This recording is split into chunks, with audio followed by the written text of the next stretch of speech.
Hey, and welcome back to Stu Ball's Tech. Today we're going to be looking at the Reddit buildapc, and we're going to be taking a look to see some of these questions that people have and try to answer them. Okay, the first one I want to look at is this one. How big of a performance upgrade will I be going from a 3300X to a 5800X 3D? So that I'm still on AM4, I'm probably the most powerful I can get upgrade right now until I decide to get AM5 down the road. How much performance boost will I get?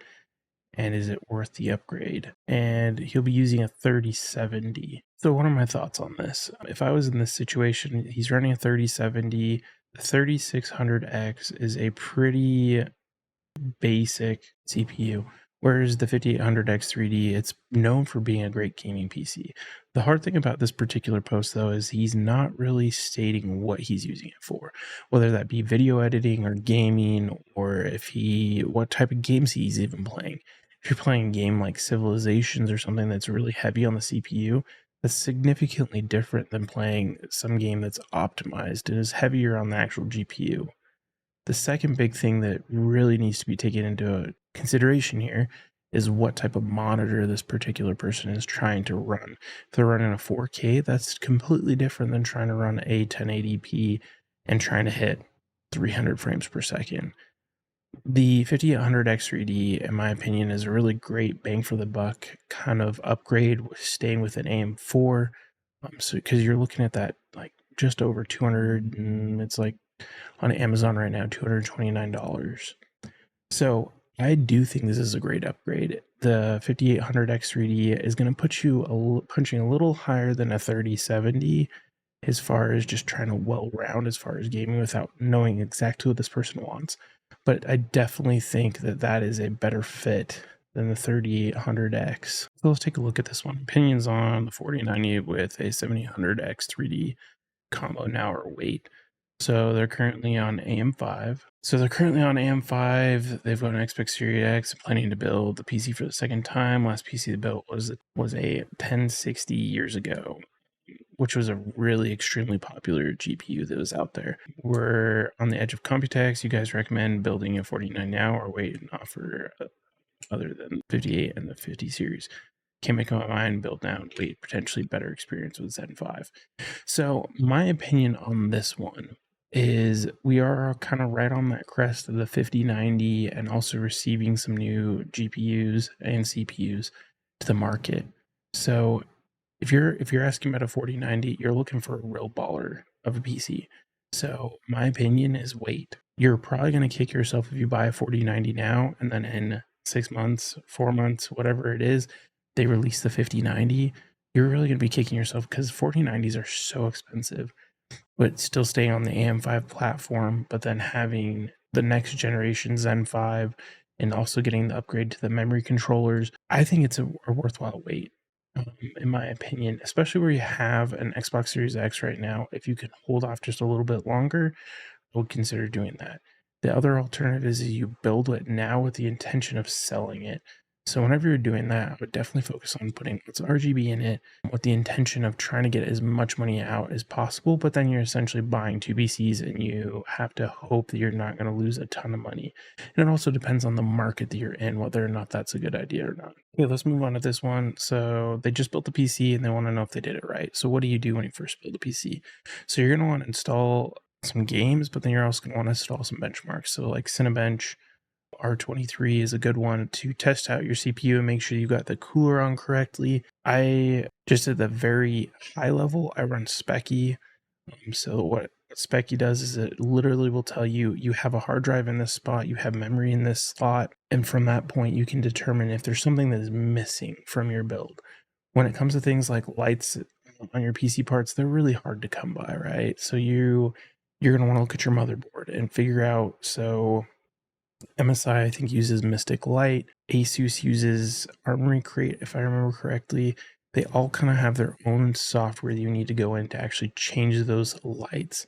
And then some of them you can shut them off in the BIOS, and some of them you have to do it in an actual environment like Windows. If you're really committed to making sure your computers are running right, I really like 3D Mark, and they offer a lot of different benchmarks. You can benchmark your CPU, your GPU, but you can benchmark a lot of different aspects of your computer, and then you can compare it to other people and see if you're actually matching up to what people are saying. And then, is the software that comes with the motherboard necessary?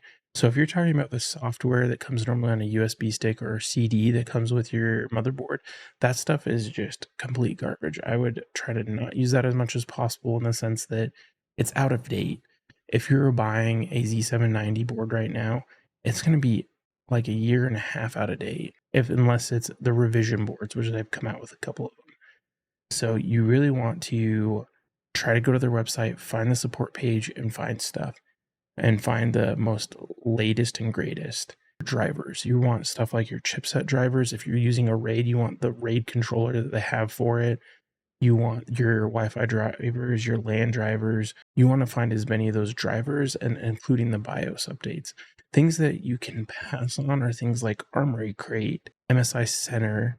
They all kind of have their own stuff that you don't necessarily need. They add some functionality with a lot of gimmicks. So it's something to bear in mind and check, but it's kind of case-by-case basis to see what you need, because sometimes you need MSI Center in order to get Bistic Light.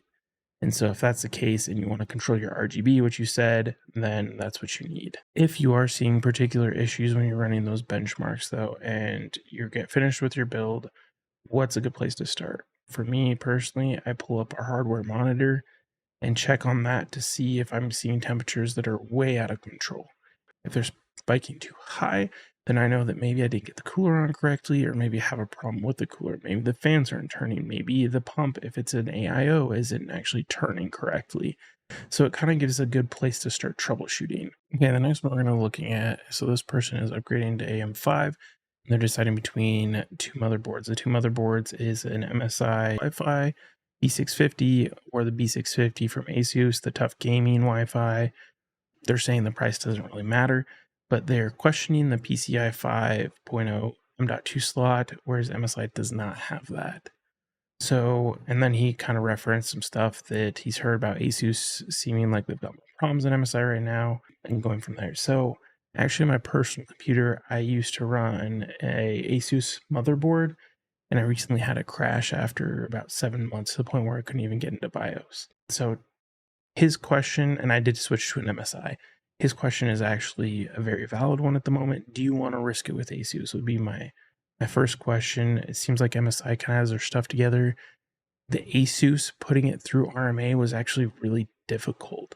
I tried putting it in through their automated system, and it wouldn't let me do it with my serial number. So I ended up having to get on with their chat during their scheduled times when you can actually talk to them, and get them to fill it out for me.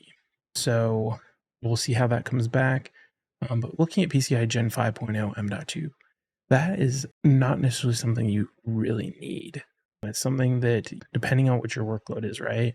If you're talking gaming, PCI Gen 5 M.2 is not going to be worth it.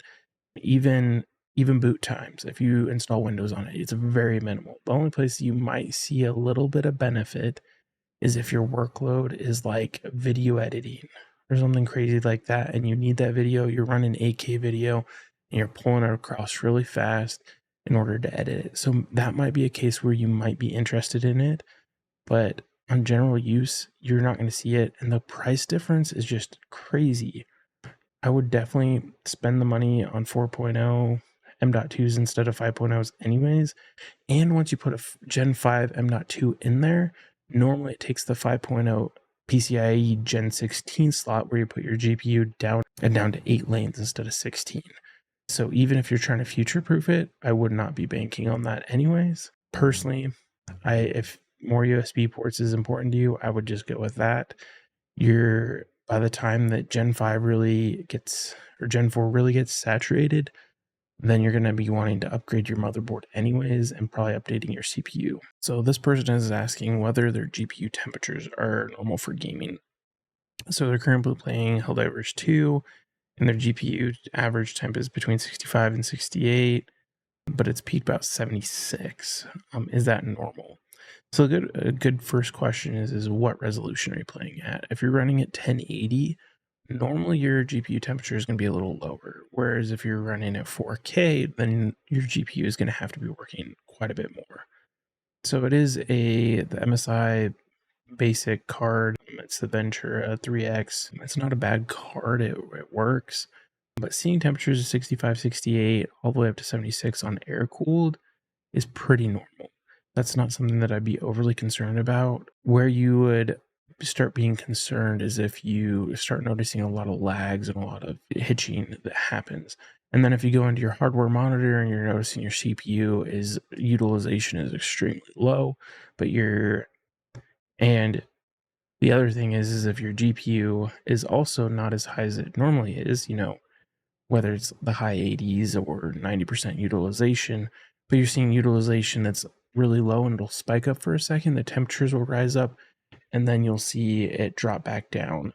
And then the utilization will go up, and then the temperature goes up, and then it comes down. And you kind of get this wave effect. That's when you know that you've got a thermal issue that you need to deal with.